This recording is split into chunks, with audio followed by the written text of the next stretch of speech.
নিজের থেকে 10 বছরের ছোট নিজের বোনকে বিয়ে করতে তোর লজ্জা করলো না জানোয়ার? বাবার কড়া কণ্ঠের প্রশ্নে আরামে সোফায় গা এলিয়ে বসলো জওয়ান। দুহাত দুদিকে বাড়িয়ে বাবার দিকে তাকিয়ে এসে বলল। আর কতবার এক কথা বলতে হবে বাবা? জওয়ানের থেকেও তীব্রভাবে চেঁচিয়ে উঠলেন আরহাম শিকদার। রাগী কণ্ঠে তিনি বললেন, যতক্ষণ না আমি আমার প্রশ্নের উত্তর পাচ্ছি জানোয়ার। তুমি মনে হয় ভুলে যাচ্ছ বাবা। She is not my real sister, she is my step sister. কপাল চেপে সোফায় বসে পড়লেন আরহাম শিকদার। নিজের ছেলের এমন বেহায়াপনা দেখে রাগে শরীর পুড়ে যাচ্ছে ওনার। মাথার রগগুলো যন্ত্রণাতে ফেটে যাওয়ার দশা। কি করবেন তাও বুঝে উঠতে পারছেন না তিনি। পাশেই আসফা বেগম 8 বছরের মেয়েকে বুকে জড়িয়ে দাঁড়িয়ে আছেন। 8 বছরের ইশরা বোকা বোকা চোখে আরহাম শিকদার আর জওয়ানের দিকে তাকিয়ে আছে। এখানে কি হচ্ছে কিছুই তার মাথায় আসছে না। তার মধ্যে জওয়ান আদুরে গলায় হাত নাড়িয়ে ইসরাকে নিজের কাছে ডাকলো, কিন্তু বাদ সাধলেন আসফা। মেয়েকে শক্ত করে ধরে বললেন, তুমি কোথাও যাবে না ইশরা। কিন্তু ভাইয়া তো তোমাকে ডেকেছে আম্মু।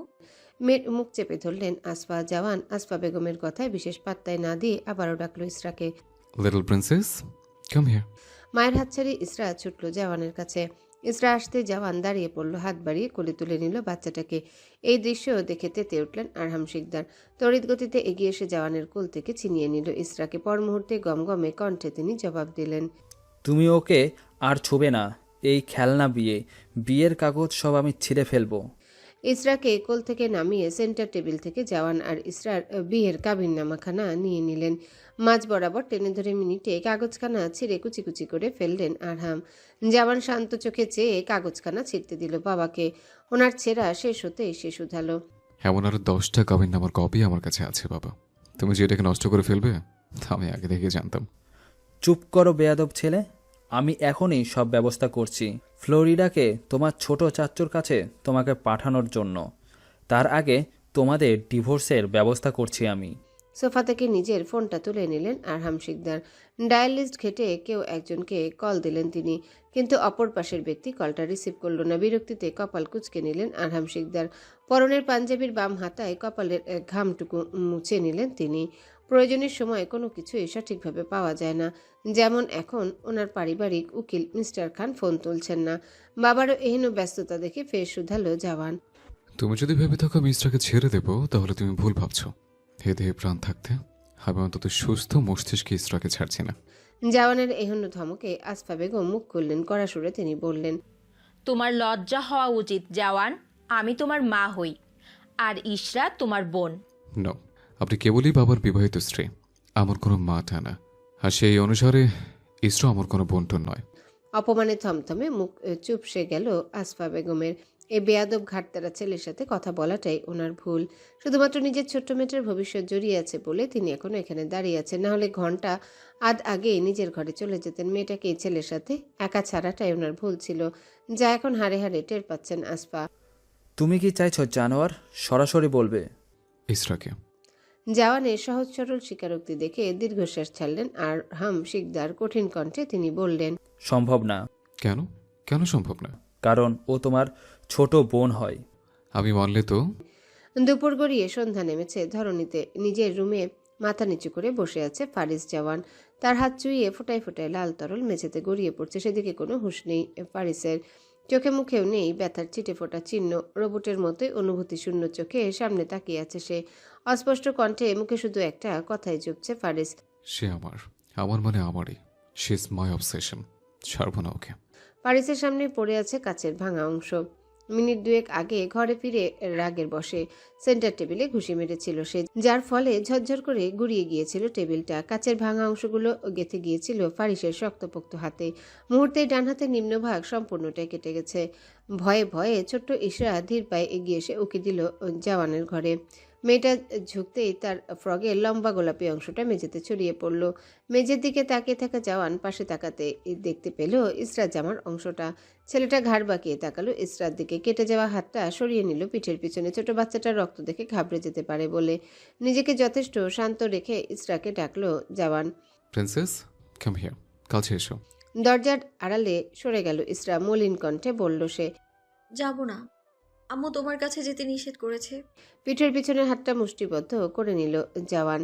সঙ্গে সঙ্গে রক্তের স্রোত বাড়ল। সাদা শার্টের পিঠের সম্পূর্ণ অংশটা ভেসে গেল রক্তে। বাচ্চাটার ব্রেন ওয়াশ করছে। ভালোই, বাঁকা হাসলো ফারিস। কিছু করবো না, আসো। ছোট ছোট কদমে জওয়ানের রুমে ঢুকলো ইশরা।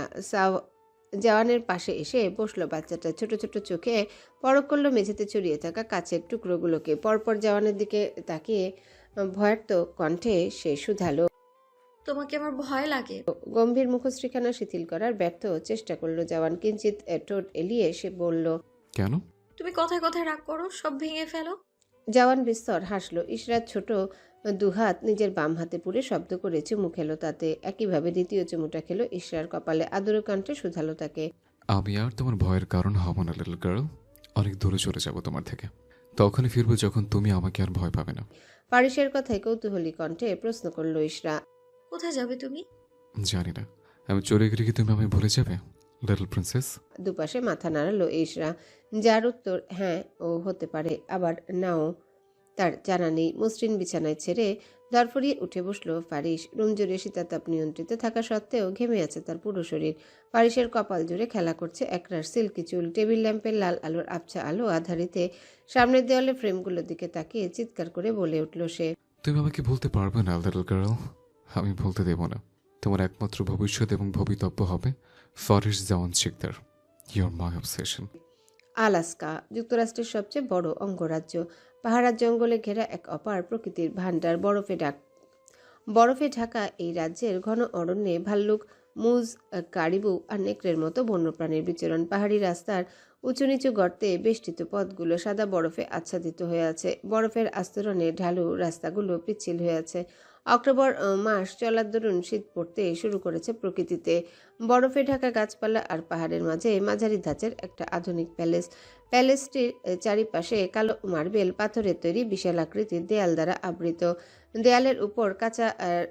দেয়ালের উপর কাচের ভাঙা অংশ দিয়ে ঢালাই করা, যাতে কেউ বিনা অনুমতিতে ভেতরে প্রবেশ করতে না পারে। প্যালেসটার বাহির থেকে দেখতে জনমানব শূন্য মনে হলেও প্যালেসের ভেতরে সম্পূর্ণ পরিবেশটাই ব্যতিক্রম। প্যালেসের প্রবেশ পথে মাঝারি ধাঁচের একটা ঘোড়াশালের পাশাপাশি দুটো ঘোড়া রাখা, একটি কালো অপরটি ধূসর রঙের। ঘোড়াশালের সাথে ছোট পরিসরে বসার দুটো টুল পাতা। তার বিপরীত পাশটাতে কালো গোলাপের ঝাড়। বাগানের অর্ধেকের বেশি অংশ জুড়ে কালো গোলাপের সমারোহ। গোলাপগুলোর কলি আর পাপড়ি জুড়ে তুষারের অস্বস্তি। বিশাল এক কক্ষ জুড়ে সাজানো অদ্ভুত সব সামগ্রী। সেই অদ্ভুত বস্তুগুলোর সামনে নিয়ে কিছুটা জায়গা জুড়ে আগুন জ্বালিয়ে বসে আছে জওয়ান। পুরো কক্ষ জুড়ে চলছে শতাধিকের বেশি রঙিন মোমবাতি। সামনেই তাকের মধ্যে থরে থরে সাজানো কিছু অদ্ভুত চিহ্নখণ্ডিত বই। পাশ থেকে রঙিন এক মুঠো ছাই নিয়ে আগুনে ছুড়ল ফারিস। পরপর ধারালো ছুরিটা দিয়ে নিজের করে আঙ্গুলটা কেটে ফেলল সে। আঙ্গুলটা কাটতে ফিনকি দিয়ে রক্ত ছুটল। হাতটা বাড়িয়ে আঙ্গুলে লেলিহান শিখায় রক্তের ফোঁটাগুলো ফেলল ফারিস। আগুনটা নিমিষে কমে এলো। মিনিট দুয়েক যেতেই পুরোপুরি নিভে গেল। উঠে পড়ল জওয়ান। সময়ের তারতম্য সে করে না, করার প্রয়োজনও বোধ হয় না। ভোর হয়ে এসেছে। বরফে ঢাকা বিশাল পাহাড়ের বুক ছিঁড়ে হালকা সোনালি আভা ফুটে উঠেছে। ফারিস কক্ষটা থেকে বেরিয়ে আবার দরজা বন্ধ করে দিল। বড় বড় পায়ে লাল গালিচা মারিয়ে দোতলায় নেমে এলো সে। এই প্যালেসের শেষ কর্ণের কক্ষটা। তার পুরো কক্ষ জুড়ে কালো রঙের ফার্নিচারে সজ্জিত। কাবার থেকে টাওয়েলটা নিয়ে ওয়াশরুমে ঢুকে পড়ল ফারিস। 1 ঘন্টার মতন সময় লাগিয়ে শাওয়ার নিল সে। টাওয়েলটা কোমরে পেঁচে রুমের মাঝ বরাবর দাঁড় করিয়ে রাখা আয়নাটার সামনে এসে দাঁড়ালো ফারিস জওয়ান। আয়নার প্রতিচ্ছবিতে ভেসে উঠল চোখ ধাঁধানো এক সৌন্দর্যের অধিকারী পুরুষ অবয়ব, যার বলিষ্ঠ দেহের প্রতিটা ভাঁজে ভাঁজে সৌন্দর্যের অর্চনা ঠিকরে পড়ছে। মুখ জুড়ে সুন্দরভাবে ছাঁটাই করা খোঁচা খোঁচা বিয়ার্ড, গলার মাঝখানটাতে বাদামি একটা তিল, কপাল জুড়ে একরাশ চুল। দুহাত দিয়ে চুলগুলো ঝেড়ে নিল ফারিস। পূর্ণ দৃষ্টিতে নিজের দিকে একবার তাকিয়ে বাঁকা হাসলো। ফিচেল কণ্ঠে শুধালো সে।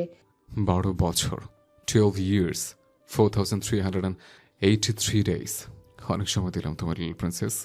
এবার তোমাকে কেড়ে নেওয়ার পালা। সহজভাবে ধরা দিলে তোমার নিজের জন্যই ভালো। কিন্তু কিন্তু নিজের কথায় ঘর কাঁপিয়ে নিজেই হাসলো ফারিস। কিন্তু বিপরীত পথটাও সে শিখে রেখেছে। এতদিনের এত শিক্ষা ট্রেনিং সব তার জন্যই নেওয়া।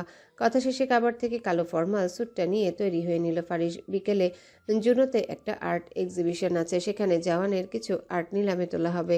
সেখানে দুপুরের মধ্যে পৌঁছাতে হবে তাকে। দুপুর গড়িয়ে এসেছে। বেলা 3টে বাজে। ঢাকা শহরে জ্যামকাঠি। ক্লান্ত শরীরে মাথা ঝুঁকিয়ে রাস্তার পাশ ধরে হেঁটে যাচ্ছে এক বালিকা। ক্লান্তিতে তার সমস্ত শরীর নুয়ে এসেছে। কাঁধের ব্যাগটা চেপে ধরে ধীর পায়ে এগিয়ে আসা মেয়েটার হঠাৎ ধাক্কা লাগলো, কারোর সাথে পড়তে পড়তে বেঁচে গেল সে। তবে আলগোছে ধরে রাখা ব্যাগটা পড়ে গেল পিচ ঢালা রাস্তায়। বিরক্তিতে চোখ তুলে সামনে তাকালো ইসরা। কাঁধে অফিসের ব্যাগ ঝুলিয়ে কাচুমাচু মুখে একটা ছেলে দাঁড়িয়েছে। কথা না বাড়িয়ে ঝুঁকে ইসরার ব্যাগটা তুলে নিল। তড়িৎ বেগে ছেলেটা বলল, আমি তুলে দিচ্ছি, দাঁড়ান। প্রয়োজন নেই। নীরের মুখে উত্তর দিয়ে আবারও পা টেনে হাঁটা ধরল ইসরা। ছেলেটাও ছাড়ার পাত্র নয়। সে ইসরার পেছনে হাঁটা দিল। ইসরার কাছে নিজের অস্তিত্ব জানান দিতে গদগদ কণ্ঠে বলল, meet myself, I am Rafwan Bhuiyan, son of Shahjahan Bhuiyan. বিরক্তিতে তেতে হয়ে উঠল ইসরার মুখ। এমন ছ্যাঁচড়া ছেলে পেলে তার একদম পছন্দ না। একে তো ধাক্কা দিয়ে ব্যাগ ফেলে দিয়েছে, এখন আবার পরিচয় দিতে যাচ্ছে। হাঁটার গতি বাড়ালো ইসরা। এক প্রকার দৌড়ে সেই রিকশায় উঠে পড়ল। রওনা হতাশ চোখে চেয়ে দেখল ইসরার প্রস্থানের দিকে। মেয়েটার আত্মসম্মান বোধ একটু বেশি ভালো লেগেছে তার। কিচেনে চা করছেন আসফা বেগম। লিকার করা শেষ, এখন দুধ ঢেলে কাপে ঢেলে নেওয়া বাকি। আরহাম শিকদার বাগানে বসে আছেন। একটু আগেই আসফা কে ডেকে চা চেয়েছিলেন। চাটা কাপে ঢালতেই কিচেনে ঢুকলো ইসরা। মায়ের পাশে দাঁড়িয়ে পেছন থেকে জড়িয়ে ধরল আসফা বেগমকে। মেয়েকে জড়িয়ে ধরতে দেখে আহ্লাদি কণ্ঠে আসফা বেগম শুধালেন, তোকে চা দিব আম্মু? মায়ের জিজ্ঞাসু প্রশ্নে ক্ষণিক নীরবতায় নিমগ্ন থেকে ইসরা শুধালো, না, জানো আম্মু। কিছু বলবি এসো? হুম। ব্যস্ত হাতে কাজের ফাঁকে আসমা বেগম বললেন, দাঁড়া, তোর বাবাকে চাটা দিয়ে আসি, পরে এসে তোর কথা শুনছি। উদাসীন দৃষ্টিতে সামনের পুকুরের দিকে তাকালো ইসরা। পাশাপাশি দুটো রাজহাঁস পুকুর জুড়ে সাঁতার কাটছে। ফের একটা হাঁস থেমে ছোট একটা পুঁটি মাছ ধরে মুখে পুরে নিল। অন্য সময় হলে দৃশ্যটা মুগ্ধ করার অন্য সময় হলে দৃশ্যটা মুগ্ধ করতো ইসরাকে। মুগ্ধ হয়ে সোনালি রোদ পড়া পুকুরটা চোখ ভরে দেখতো সে, কিন্তু এখন কিছুই তার চোখে ভালো লাগছে না। চোখ ফিরে কিচেন থেকে বেরিয়ে সামনের খোলা বারান্দায় গিয়ে দাঁড়ালো ইসরা। বিকেলে নরম রোদ এসে মেঝে জুড়ে বিছিয়ে আছে। ইসরা দাঁড়াতে এক টুকরো রোদ এসে তার ফর্সা মুখশ্রী জুড়ে পড়ল। রোদ পড়তেই চিকচিক করে উঠল ইসরার বাদামি চোখ জোড়া। মিষ্টি বাতাসে উড়িয়ে দিল কাঁচা হাতে করা খোপার এলো চুলগুলো। দোতলার এই জায়গাটাতে দাঁড়ালে সামনের বাগানটা স্পষ্ট দেখা যায়। দোতলা বিশিষ্ট শিকদার ভিলার। নিচতলায় লাইভ কিচেন, ড্রয়িং, ডাইনিং সহ গেস্ট রুম আর আরহাম শিকদারের বিশাল কনফারেন্স রুম। উপরতলার পূর্ব দিকটাতে আরহাম শিকদার আর আসমা বেগমের ঘর। তারপর লম্বা একটু বারান্দার মতো জায়গা, তার পাশেই রান্নাঘর। পরের ঘরটা ইসরার। একেবারে শেষের কর্নারের ঘরটা ফারিসের, যা আজ 12 বছর ধরেই ফাঁকা পড়ে আছে। মাঝে সাঝে সাইমা খালা ঘরটা সাজিয়ে গুছে ধুলো ঝেড়ে আবারও দরজা দিয়ে রাখে। ইসরা যায় না ওই ঘরে, তার যাওয়া বারণ। একবার আসফা বেগমের চোখ ফাঁকি দিয়ে রুমটাতে প্রবেশ করাতে তিনি ইসরার সাথে পাক্কা 3 দিন কথা বলেনি। সেই থেকে ইসরার শিক্ষা হয়েছে ওই রুমে দৌড় আর সে মারায়নি। ভাবনা ছেড়ে নীল আকাশে চোখ রাখল সে। আকাশটা মেঘ শূন্য হলেও মন খারাপের বিষণ্ণতায় ঢেকে আছে ইসরার মন আকাশ।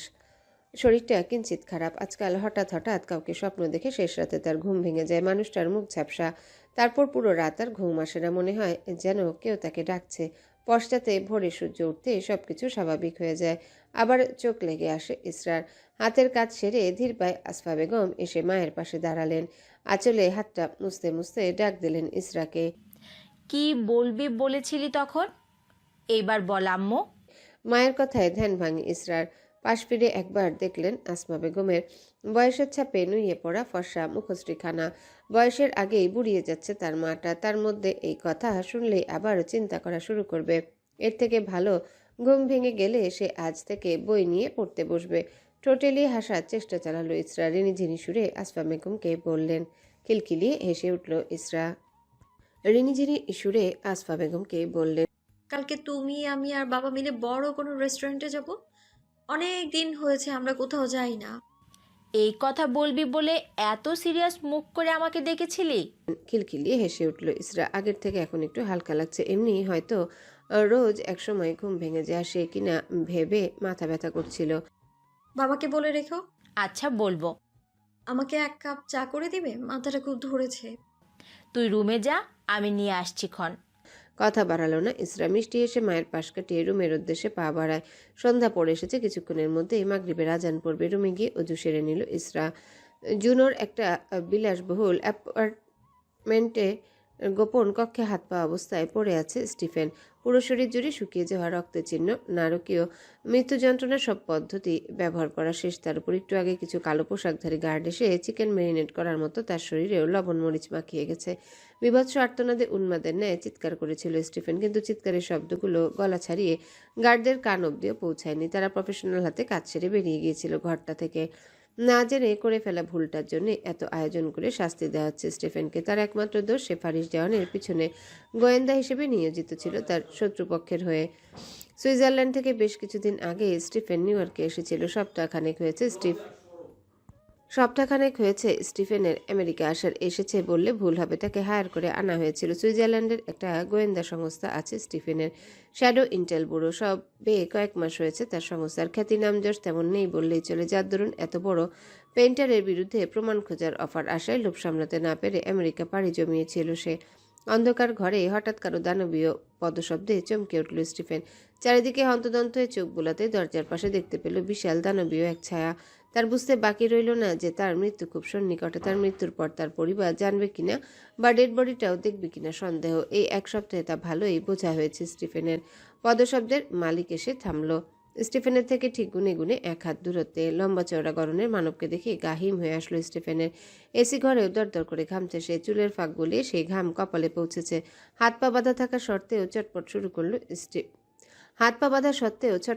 করলো স্টিফেন। তার অঙ্গভঙ্গি যেন এই জানান দিচ্ছে যে ক্ষমা করে দাও, এমন ভুল আর জীবনে হবে না। বাদামি চোখের অধিকারী সেই মানব ইশারায় গার্ডদের স্টিফেনের মুখ খুলে দিতে বলল। দীর্ঘক্ষণ পর ছাড়া পেয়ে প্রাণ ভরে দম নিল স্টিফেন। কাতর কণ্ঠে ঝরঝরে ইংরেজি গুটি কয়েক শব্দে আর্জি জানালো সে ছায়া মানবকে। ছেড়ে দাও প্লিজ, আমার প্রাণ ভিক্ষা দাও ফেরিস। স্টিফেনের কথায় সমস্ত ঘর কাঁপিয়ে হেসে ওঠে সেই মানব। হালকা আলো আধারিতে ঘেরা ঘরটাতে হাসির শব্দটা ভয়ঙ্কর অদ্ভুতুরে শোনালো। ডানাতে তর্জনী আর বৃদ্ধ আঙ্গুলের সাহায্যে কপালের মাঝ বরাবর ঘর্ষণ করলো ফারিস। মুহূর্তে পর গম্ভীর কণ্ঠে শুধালো। ফারিস জনের ডিকশনারিতে ক্ষমা নামক কোনো ওয়ার্ড নেই। কথা শেষে অন্ধকার হাতরে বডিগার্ড থেকে নিজের রিভলভারটা হাতে নিল ফারিস। রিভলভারটা লোড করা আছে আগে থেকে, তারপরেও আরও একবার দেখে নিল তা। পরক্ষণে গগন বিদারী চিৎকারে কেঁপে ওঠে সেই কক্ষ। সাউন্ডপ্রুফ থাকায় সেই চিৎকার রুমের দেয়াল ভেদ করে বেরোতে পারেনি। স্টিফেনের কপালের মাঝ বরাবর গুলিটা করেছে ফারিস। ফিনকি দিয়ে রক্ত ঝরছে স্টিফেনের কপাল থেকে। তরপাতে তরপাতে শেষ নিঃশ্বাস ত্যাগ করে সে। রক্তের ছিটেগুলো ছিটকে এসে পড়ল ফারিসের সাদা শার্টটাতে। বিরক্তির সহিত সরে গেল ফারিস। জারোয়ারে রক্ত তার গায়ে পড়েছে, অসহ্যকর। ফারিস হাত বাড়াতে একটা গার্ড টাওয়েলটা বাড়িয়ে দিল। টাওয়েল দ্বারা শরীর থেকে যতটা সম্ভব রক্ত মুছে নিল ফারিস। রাত 2টো বাজে। শহরের অর্ধেক মানুষ ঘুমিয়ে পড়েছে। পিনপতন নীরবতায় চেয়ে আছে আলাস্কা শহর। প্যালেসের সবচেয়ে উপরের ঘরটা ফারিসের পেন্টিং রুম। 4টে বড় বড় টেবিলের উপর পেন্টিংয়ের জিনিস থরে থরে সাজানো। তুলি, প্যালেট, ক্যানভাস, পেন্সিল, রাবার থেকে রং সবই আছে তার সংগ্রহে। পেন্টিং রুমের মাঝ বরাবর টুলে বসে পেন্টিং করছে ফারিস জওয়ান। তার সামনে প্যালেট ভর্তি তরল রক্ত আর তুলি রাখা। তাজা রক্তের বাজে উটকো গন্ধে ভরে আছে ঘরটা। এটা স্টিফেনের রক্ত। তার লাশটা টুকরো টুকরো করার আগে ফারিস রক্তটা তুলে রেখেছিল তার রং হিসেবে ব্যবহার করার জন্য। তুলিতে রক্ত নিয়ে নাকের সামনে ধরল ফারিস। তাজা রক্তের ঝাঁঝালো গন্ধ। ঘ্রাণটা শুকে তুলিটা দিয়ে আঁচড় কাটলো ক্যানভাসে। দক্ষ হাতে সাদা ক্যানভাসে স্টিফেনের ছবি আঁকছে ফারিস। শীতের মাঝেও ফারিসের মুখ জুড়ে ঘামের ফোঁটা ফোঁটা অস্তিত্ব। ছবি আঁকার ফাঁকে ফাঁকে কপালের ঘাম মোছার দরুন রক্তের ছোপ ছোপ দাগ ফারিসের শুভ্র মুখ জুড়ে বিস্তৃত হয়ে আছে। উদম শরীরে পেটের কাছেও রক্তের অস্তিত্ব। ক্যানভাসের ছবিটা আঁকা প্রায় শেষের দিকে। শেষ টাচআপটা দিয়ে সোজা হয়ে বসলো ফারিস। নির্নিমেষ চোখে তাকিয়ে রইল নিখুঁত হাতে আঁকা ছবিটার দিকে। পরপর ইজেল থেকে ক্যানভাসটা খুলে পাশের টেবিলে সাজিয়ে রাখলো ফারিস জওয়ান। তার আরও একটা প্রাপ্তি, পরপর 20টা মানুষের ছবি সাজানো টেবিলটাতে। প্রতিটা খুন করার পর সেই ব্যক্তির রক্ত দিয়ে তার প্রতিকৃতি এঁকে রাখা ফারিসের শখ বা ফ্যাশন বলা চলে। ভার্সিটির মাঠে বসে আছে ইসরা, জাইমা আর রবিন। তাদের ক্লাস শুরু হতে আরও 15 মিনিট বাকি। 3জনের হাতে 3টে কোকের ক্যান। জাইমা মাঠে আসা যাওয়া করা ছাত্রছাত্রীগুলোকে একবার দেখে কোকের ক্যানে চুমু দিল। পরপর ইসরাকে বলল, শুনেছি আমাদের ডিপার্টমেন্টে নতুন প্রফেসর এসেছে। উদাসীন কণ্ঠে ইসরা বলল। তাতে আমার কি, ক্লাস করতে পারলেই হলো। ইসরার উত্তর শুনে জাইমার আগে রবিন বলে উঠল, বুঝিস না ইসরা, আবার স্যারের পেছনে লাগবে জাইমা। রবিনের কথায় তার পিঠে কিল বসালো জাইমা। বসা থেকে উঠতে উঠতে রাগী কণ্ঠে বলল সে, তোর মতো নষ্ট নজর না যে বুড়ি ম্যামের পেছনে লাগবো। তাও তো ভালো, তোর মতো কুড়িদের পিছনে ঘুরি না। মাথা ভর্তি গুনিয়ে ভাব ধরে। ম্যামদের থেকে কিছু শিখ, ব্যাগ ভর্তি টাকা আর টাকা। আফসোসের কণ্ঠে ইসরা শুধালো। তোদের দুইটা পছন্দই বাজে। একদম আমার পছন্দকে বাজে বলবি না ইশরা, সম্মান দিয়ে কথা বলবি। জাইমার ধমকে হাত বাড়িয়ে জাইমার সামনে জড়ো করে ধরল ইসরা। চোখ পিটপিট করে মার্জিত কণ্ঠে শুধালো সে। বিনীত অনুরোধ ম্যাম, আপনার বস্তা পচা পছন্দগুলোর কথা আমার সামনে আর বলবে না প্লিজ। বিশিষ্ট জাইমা ম্যামের জন্য আমার এক লাইন গান। ইসরা, তুই চাইলে কানে হাত চাপতে পারিস। রবিনের কথায় খিলখিলিয়ে হেসে উঠল ইসরা। দাঁত কেলিয়ে রবিনকে বলল। প্রয়োজন নেই, তুই শুরু কর। ইসরা থেকে অভয় পেয়ে গলা পরিষ্কার করে সোজা হয়ে বসলো রবিন। জাইমা ব্যাগটা পাশে রেখে বসলো রবিনের গান শুনতে। মনটা আমার উরু উরু, বুক কাঁপে যে দুরু দুরু, ভার্সিটিতে নতুন গুরু এলো রে, জাইমার নতুন মুরগি এলো রে। রবিন বাকিটা শেষ করার আগে জাইমা মুখ চেপে ধরলো রবিনের। মুঠো ভর্তি রবিনের চুলগুলো নিয়ে টেনে ধরলো দুহাতে। ইসরা পেট চেপে হেসে চলেছে। এমন উদ্ভট গান কেবল রবিনের দ্বারাই সম্ভব। জাইমা কটমট করে তাকিয়ে বলল। রব্বিন না, আল্লাহ তোর বিচার করো। রবিন ইনোসেন্ট ফেস করে ইসরার দিকে চাইলো। পরপর বোকা বোকা কণ্ঠে শুধালো ইসরাকে। ইসরা বস, তুই বল আমার গানটা কেমন হয়েছে। হাসি থামি ইসরা বলল। অসাধারণ। তাদের কথোপকথনের মাঝে ক্লাসের বেল বেজে উঠল। তিনজনেই তড়িঘড়ি করে উঠে ছুটল ক্লাসের উদ্দেশ্যে। মাঠ থেকে তিনতলায় উঠতে না উঠতে ক্লাস শুরু হয়ে যায়। আলাস্কার বুকে দুপুর পড়ে এসেছে। শীতের মৌসুম হওয়াতে রোদের তাপটা তেমন গায়ে লাগে না। দিনের বেশিরভাগ সময় এখানে শীত পড়ে। শীতের মোটা পোশাক না পরে ঘর থেকে বেরোনো মুশকিল। কালো ঘোড়াটার লাগাম টেনে সারা রেসিং ট্র্যাক জুড়ে দাপিয়ে বেড়াচ্ছে ফারিস জওয়ান। ফারিসের ঘোড়ার খুরের শব্দে মাটি কম্পমান। তার চারিপাশে ধুলোর আস্তরণে আশেপাশে সবকিছুই অস্পষ্ট। পুরো রেসিং ট্র্যাক জুড়ে আরো দুবার চক্কর কাটল ফারিস। অতঃপর শান্ত চোখে সামনে তাকিয়ে লাগাম টেনে থামালো ঘোড়াটা। আকাশের দিকে তাকিয়ে জোরে জোরে শ্বাস নিয়ে নিজেকে ধাতস্থ করলো ফারিস। ঘোড়াটার পিঠে আলতো হাত বুলিয়ে লাফিয়ে নেমে পড়ল সে। সারা শরীর বেয়ে ঘাম ঝরছে ফারিসের। ফর্সা পিঠ বেয়ে নেমে গেছে ঘামের রেখা। হালকা রোদের তাপে ফারিসের কপালের ঘামের বিন্দুগুলো চকচক করছে। গার্ড এগিয়ে এগিয়ে টাওয়েলটা বাড়িয়ে দিল ফারিসের দিকে। বলিষ্ঠ পেট সহ বাহুগুলো টাওয়েল দিয়ে মুছে নিল ফারিস। টাওয়েলটা ঘাড়ে ঝুলিয়ে বেরিয়ে পড়ল রেসিং ট্র্যাক থেকে।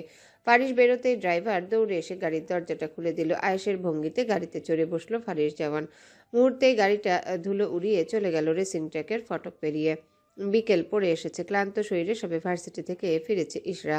সদর দরজা পেরিয়ে ড্রয়িং রুমে পা রাখতে কারো হাসির শব্দে দাঁড়িয়ে পড়ল সে। এই সময় বাড়িতে গেস্ট এসেছে, কিন্তু ইশরার জানা মতে কেউ তো আসার কথা না। ইশরা দুপা এগিয়ে এসে উকি দিল ড্রয়িং রুমে। কালকের ছেলেটা বসে আছে আরহাম শিকদারের সামনে। তার পাশেই মধ্যবয়স্ক দুইজন নরনারী। গতকালকের ঘটনাটা মনে পড়তেই তেতে উঠল ইশরা। কাঁধের ব্যাগটা মেঝেতে ছুঁড়ে লোকগুলোর সামনে গিয়ে চেঁচিয়ে উঠল সে। কি সমস্যা আপনার? কালকে ইচ্ছে করে ধাক্কা দিয়ে আমার ব্যাগ ফেলে দিয়েছিলেন, এখন আবার বাড়িতে এসে দাঁত কেলিয়ে চা খাচ্ছেন? ইসরার চিৎকারে ভদ্রলোক আর ভদ্রমহিলা দুজনেই দাঁড়িয়ে পড়লেন। মেয়ের এমন ব্যবহারে থতমত খেলেন আরহাম শিকদার। তিনি উঠে এসে ইসরার মাথায় হাত বুলিয়ে বললেন। কি হয়েছে আম্মু, এমন আচরণ করছো কেন? বাবা, এই লোকটা কালকে ইচ্ছে করে ধাক্কা দিয়ে আমার ব্যাগ ফেলে দিয়েছিল, আর একটু হলে আমিই পড়ে যেতাম। ইসরার অভিযোগে রওনাফ উঠে এলো। কাচুমাচু মুখে শুধালো সে। কালকের ঘটনাটা ভুলক্রমে ঘটেছিল, এর মধ্যে আমার কোনো হাত ছিল না। যাই হোক, তার জন্য আই এম সরি। আপনার সরি আপনার পকেটে রাখুন। ইসরার চিৎকার চেঁচামেচিতে কিচেন থেকে ছুটে আসলেন আসফা। কুটুমের সাথে ইসরার এমন বাজে ব্যবহার দেখে রাগে মাথা গরম হয়ে উঠল ওনার। মেয়ের হাত টেনে ধরবেন ভেবে হাত বাড়ালেন তিনি। তার আগে রওনাফের মা উঠে এলেন। আলতো হাতে ইসরার হাত ধরে অমায়িক হাসলেন তিনি। ইসরাকে টেনে নিজের পাশে বসলেন ভদ্রমহিলা। কোমল কণ্ঠে তিনি বললেন। আমার ছেলের ব্যবহারের জন্য আমি দুঃখিত মা, আগে বসো, একটু পানি পান করো। নরম চোখে ভদ্রমহিলার দিকে তাকালো ইসরা। ওনার কথার প্রতি উত্তর কি দিবে ভেবে পেল না সে। এত কোমল কণ্ঠের আর্জির বিপরীতে কি বলা যায়। আমি আমি দুঃখিত আন্টি, এমন বাজে ব্যবহার করা উচিত হয়নি আমার। আসলে ইসরাকে নিজের দিকে টেনে নিলেন আতিফা ভুইয়া। হাসি হাসি মুখে বলল। আমি কিচ্ছুটি মনে করিনি মেয়ে, শান্ত হও। জি। মায়ের আর ইসরার এমন মিষ্টি কথোপকথনগুলো সামনে সোফায় বসা রওনাফ গভীর চোখে চেয়ে দেখল। মেয়েটা এত কোমল কণ্ঠেও কথা বলতে পারে? উফ! রওনাফের কানে কানে কেউ যেন বলে গেল, রওনাফ তুই শেষ। রওনাফ ভুইয়াকে ঘায়েল করার জন্যই আল্লাহ এই মেয়েকে তৈরি করেছে। আতিফা ভুইয়া আরহাম শিকদারের দিকে তাকিয়ে মার্জিত ভঙ্গিমায় বললেন, ভাই সাহেব, এই মিষ্টি মেয়েটাকে আমার চাই। বড্ড যত্ন করে সাজিয়ে রাখবো আমার শোকেছে। এমন একটা পুতুল বহুদিন ধরে খুঁজছিলাম আমার রনাফের জন্য। দিবেন এই মেয়েটাকে? তাহলে আমার চাঁদের পাশে আরেকটা চাঁদ উঠবে। আচানক চোখ তুলে আতিফা বেগমের দিকে তাকালেন সবাই। ইসরা অবাক হয়ে ভাবল, এত দরদ মিশিয়ে কথা বলে কেন মহিলাটা? তার মুখোমুখি বসা রওনাফের দিকে চাইল ইসরা, যে কিনা তার দিকে তাকিয়ে আছে। লোকটার পরনে সাদা পায়জামা পাঞ্জাবি। ইসরা মাথায় আসলো না রওনাফের এই বেশের কারণ। গতকালও তো ফর্মাল লুকে ঘুরছিল, সাথে গলা উঁচিয়ে ঝামেলাও করেছিল। তাহলে আজ এমন বিড়াল সেজে বসে আছে কেন? আরহাম শিকদার উত্তর দেওয়ার আগেই আসফা এগিয়ে এলেন, মিষ্টি সুরে বললেন, আমাদেরও রওনাফকে ভালো লেগেছে আপা। সত্যি বলতে এমন সুপাত্র কেউই হাতছাড়া করবে না। অর্ধাঙ্গিনীর সাথে তাল মিলিয়ে আরহাম শিকদারও বললেন, তাহলে তো কোনো সমস্যা নেই। না ভাই সাহেব, আরও একটা সমস্যা আছে। আতিফার কথায় অন্ধকার হয়ে এলো আসফা বেগমের মুখ। আবার কি সমস্যা হলো? কি সমস্যা আপা? ইশরা, তুমি রাজি? কেমন লাগলো তোমার রনাফকে? ইসরা আর চোখে আরেকবার তাকালো রওনাফের দিকে। লোকটা তার দিকে উৎসুক দৃষ্টিতে তাকিয়েছে। লাজুক কণ্ঠে ইসরা শুধালো, আম্মু বাবা জানেন। আমাদের আপত্তি নেই আপা। আপনারা অনুমতি দিলে ইসরাকে এক জোড়া বালা পরাতাম আমি। মাথা নাড়িয়ে হ্যাঁ বুঝালেন সবাই। আতিফা ব্যাগ থেকে সোনার মোটা বালাজোড়া বের করলেন। ইসরার চিকন হাত জোড়া টেনে সোনার বালা জড়িয়ে পরিয়ে চুমু খেলেন তাতে। তৃপ্তির হাসি হাসলো রৌনক। সব এত সহজে হবে ভাবতে পারেনি সে। এই ঝাঁজের রানীও কোমল কণ্ঠে কথা বলতে পারে, বাহ! নিজের ঘরে বসে অ্যাসাইনমেন্ট বানাচ্ছে ইসরা। আর কয়েকটা লাইন লিখলে সমাধান হয়ে যাবে অ্যাসাইনমেন্টটা। হাতের গতি বাড়ালো সে। সেই শব্দটা লিখে কলমটা টেবিলে রেখে পড়ার টেবিলে মাথা নামিয়ে শুয়ে পড়ল ইসরা। পিঠ থেকে কোমর অবধি ব্যথায় টনটন করছে। কোমর নিয়ে বসে থাকা দায়। সন্ধ্যা থেকে একইভাবে সোজা হয়ে বসে থাকার দরুন এমন হয়েছে। সোজা হয়ে চেয়ার ছেড়ে দাঁড়ালো ইসরা। বেডসাইড টেবিল থেকে ফোনটা হাতে নিতেই বেজে উঠল তা। আননোন নাম্বার থেকে কল এসেছে। মনে মনে নাম্বারটা একবার আওড়ালো ইসরা। তার চেনা পরিচিত কোনো নাম্বার না। তাহলে এত রাতে কে কল দিল? অবহেলায় ফোনটা বিছানায় ছুঁড়ে ফেললো ইসরা। পরিচিত নাম্বার হলে ধরতো, কিন্তু অপরিচিত নাম্বারে ফোন ধরার মানেই হয় না। খোলা চুলগুলো হাত খোপা করে ওয়াশরুমে ঢুকে পড়ল সে। এশার নামাজটা আদায় করা বাকি। ঘড়ির কাঁটা 11:15 ছুঁই ছুঁই। অজু শেষে সবাই ওয়াশরুম থেকে বেরিয়েছে ইসরা। কাবার থেকে জায়নামাজটা নিতেই বিকট শব্দে আবারও তার ফোন বেজে উঠল। বিরক্তিতে এগিয়ে এসে ফোনটা রিসিভ করলো ইসরা। ধাঁধালো কণ্ঠে ফোনের অপর প্রান্তের ব্যক্তিটাকে শুধালো, কি সমস্যা ভাই? দেখছেন ফোন তুলছি না, তবু ছ্যাঁচড়ামো করে কল দিয়েই যাচ্ছেন। বেগম, একটু তো মার্জনা করুন। এত কর্কশ কণ্ঠে কথা বললে বুকে লাগে। রওনাফের কণ্ঠ শুনে ফোনটা কান থেকে নামিয়ে নাম্বারটা আরেকবার দেখলো ইসরা। এই লোক তার নাম্বার জোগাড় করেছে কোথা থেকে? এই নাম্বারটা মা বাবা জাইমা আর রবিনই জানে শুধু। তাহলে হ্যালো। ইসরা কোনো সারা শব্দ না পেয়ে পুনরায় হ্যালো বলল রওনাফ। ভাবনা ছেড়ে কথায় ফিরল ইসরা। অনুসন্ধানী কণ্ঠে রওনাফকে প্রশ্ন করলো, আমার নাম্বার কোথায় পেয়েছেন? তোমাদের গলির মোড়ে একটা পোস্টার লেখা ছিল। আতকে উঠল ইসরা। তার নাম্বার গলির মোড়ে পোস্টারে লেখা মানে কি? ছেলেটা মজা নিচ্ছে নাকি? ফাজলামো করছেন? ইসরার প্রশ্নে গমগম কণ্ঠে রওনাফ বলল, তুমি আমার বেআইন হও যে ফাজলামো করতে যাব? কোন পোস্টারে দেখেছেন? ছবি পাঠান। কেন? আমার নাম্বার পোস্টারে পোস্টারে কে ছড়াচ্ছে তা দেখা লাগবে না আমার? ফাজলামো করছিলাম। মুখ পাকালো ইসরা। টেবিলে খোলা বইটা বন্ধ করে শক্ত কণ্ঠে শুধালো, হাসি আসলো না আমার। ফোন রাখলাম। এই এই এই শোনো। 2 মিনিট সময় দিলাম, যা বলার দ্রুত শেষ করুন। রওনাফ দৃঢ় কণ্ঠে অকপটে আওড়ালো, মা বলেছিল বিয়ের ডেটটা ফিক্সড করতে। সামনের মাসে অফিসের কাজে দেশের বাইরে যাব। তার আগে বিয়েটা সেরে ফেললে ভালো হতো। তুমি কি বলো? তুমি রাজি? আব্বু আর আম্মু রাজি থাকলে আমার আপত্তি নেই। বিস্তর হাসলো রওনাফ। আকাশের দিকে তাকিয়ে চোখ বন্ধ করে মনকুটুরিতে আঁকতে চাইল ইসরার সুন্দর মুখশ্রীখানা। মায়ের সাথে কথা বলার সময় সেই সুন্দর হাসিটা তার ভাবনার মাঝে। ইসরা বলল, 2 মিনিট শেষ। কল কেটে দিল ইসরা। ফোনটা রেখে জায়নামাজটা বিছিয়ে নিয়ত বাঁধল সে। ভালোভাবে নামাজ আদায় করে মোনাজাত ধরল ইসরা। সবার জন্য একে একে দোয়া করা শেষে অক্ষিপটে ভেসে উঠল ঝাপসা এক যুবকের ছবি। চাঁদ বদন তাহার মুখখানা। চোখ বন্ধ করে যাকে সুপুরুষ বলা যায়। মুহূর্তে চোখ মেলে তাকালো ইসরা। আমিন পরে উঠে পড়ল জায়নামাজ থেকে। সে ভাববে না ওই মানুষটার কথা। মাকে দিব্যি কেটেছে ইসরা, জওয়ানের কথা ভাববে না সে, এমনকি ছোটবেলার ওই খেলার ছেলের বিয়েটা নিয়েও না। ওটা সত্যিকারের বিয়ে হলে ফারিস জওয়ান তার খোঁজ নিত, 12 বছরে একবার হলেও দেশে ফিরত, বরের অধিকার নিয়ে ইসরার সামনে দাঁড়াতো, কিন্তু সে তেমন কিছুই করেনি। বছরে একবার বাবার ফোন দিয়ে বেঁচে থাকাটা জানান দেয়। ইসরার জীবনে এই অবধি মানুষটার অস্তিত্ব। হঠাৎ ইসরার সরল মনে একটা প্রশ্নের তীব্র খোঁচা লাগলো। আচ্ছা, ফারিস জাওয়ান কি বিদেশে বিয়ে করেছে? এই জন্যই কি দেশে আসতে চায় না? পুরুষটা কেমন হয়েছে দেখতে? জিভ কাটলো ইসরা। কি ভুল চিন্তা ভাবনা মাথায় আনছে সে। বিধাতা তার ভাগ্যে যা লিখেছে তাই হবে, মাকে আর কষ্ট দিবে না সে।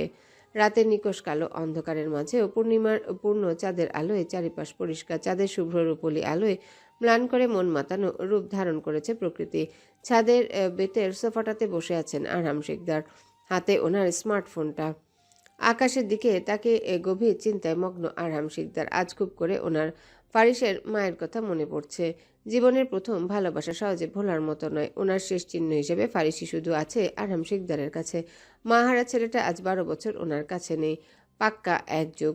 ছেলেটা এখন দেখতে কেমন হয়েছে আরহাম শিকদার জানেন না। শেষে যখন আমেরিকা পাঠিয়েছিলেন তখন আরহামের চোখে ভর্তি ছিল রাগের স্ফুলিঙ্গ, মনে ছিল তুমুল ঝড়। পেছনে না থেকে বড় বড় পায়ে এয়ারপোর্টে ঢুকে পড়েছিল ছেলেটা।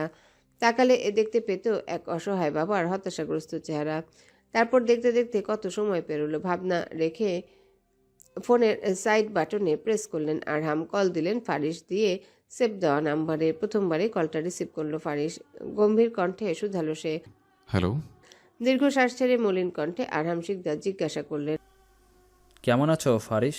যেমনটা থাকার জন্য দেশে বাইরে পাঠিয়েছিলাম তেমনই আছে। ছেলে যেমন তারা উত্তর দিবে তা ভালোই জানে আরহাম শিকদার। ভনিতা না করে তিনি বললেন, ইশরাহান বিয়ে ঠিক করেছে আফরা। খবরটা আমাকে জানানোর প্রয়োজন বোধ হলো। আচানক গলা সুর বদলালেন ফারিস। কাটকাট কণ্ঠে শুধালো সে, আপনার স্ত্রী একটু বেশি উঠছে শিকদার সাহেব, ওনাকে জানিয়ে দেবেন ফারিস জাওয়ানকে যাতে দেশে আসতে বাধ্য না করে। উনি তোমার মা হয় জানোয়ার, একটু তো সম্মান দাও। আমার কোনো মা নেই, একজন ছিল, সে মরে গেছে। আরহাম শিকদারের বুক চিরে বেরিয়ে আসলো হতাশাগ্রস্ত শ্বাস। ছেলেটা কাউকে পরোয়া করে না, এমন অদ্ভুত হলো কিভাবে? Anything else? না। ফোন রেখে দিল ফারিস। আশাহত হয়ে বেতের সোফাটাতে পিঠ এলিয়ে দিলেন আরহাম শিকদার। তিনি ভেবেছিলেন এক জীবনে ছেলেটাকে কিছুই দিতে পারেননি। মা হারানোর পর অনাদরে অবহেলায় ছেলেটা বড় হয়েছিল। সবশেষে 18 বছর হতে ইসরাকে চেয়েছিল, তখনও তিনি দূর দূর করে তাড়িয়ে দিয়েছিলেন। এখন ইসরার বয়স বেড়েছে, আগেকার মতো আর ছোট নেই, তাই এবার বিয়ের কথা ভাবাই যায়। সেই বিষয়ে ভেবে ছেলেকে ফোন দিয়ে ইসরার বিয়ের কথা জানিয়েছিলেন। ভেবেছিলেন ইসরার কথা শুনে কিছুটা নরম হয়ে ফারিসের মন দেশে ফিরতে রাজি হবে, কিন্তু তার কথায় তেমন কিছুই মনে হলো না আরহাম শিকদারের। দক্ষ হাতে পাঞ্চিং ব্যাগটাতে একের পর এক ঘুষি মেরে যাচ্ছে ফারিস। রাগে তার কপালের মাঝ বরাবর সব রগগুলো নীল হয়ে আছে। শেষ পাঞ্চটা দিয়ে থামলো ফারিস। পাঞ্চিং ব্যাগটা চেপে ধরে তীক্ষ্ণ কণ্ঠে শুধালো, A lot has happened. Enough is enough. This time you want or not, I will take you away, little girl. I thought I'd fly in the open sky for a few more days, but your mother can't bear it. তোমার brain wash করা দেখাচ্ছি তোমার মাকে, বিয়ে করা গোছাচ্ছি babe. Faris হাতের gloves খুলে ছুঁড়ে মারল মেঝেতে। ঘুম ঘুম চোখে মাঝারি ধাঁচের একটা পার্সেল হাতে বিছানায় বসলো ইসরা। পার্সেলটাতে আদতে কি আছে জানা নেই তার। ইসরাত জানা মতে সে এই সপ্তাহে কোনো প্রোডাক্টই অর্ডার করেনি। তাহলে পার্সেল আসলো কোথা থেকে? বুঝে আসলো না ইসরার। ডেলিভারি বয়কে বলেছিল ঠিকানা ভুল করেছে হয়তো, কিন্তু বক্সের উপর গোটা ইংরেজি অক্ষরে ইসরা জওয়ান শিকদার নামটা দেখে অভ্যন্তরীণ কাঁপন ধরল ইসরার। বুক পাজরে কামড়ে ধরল অস্বস্তিরা।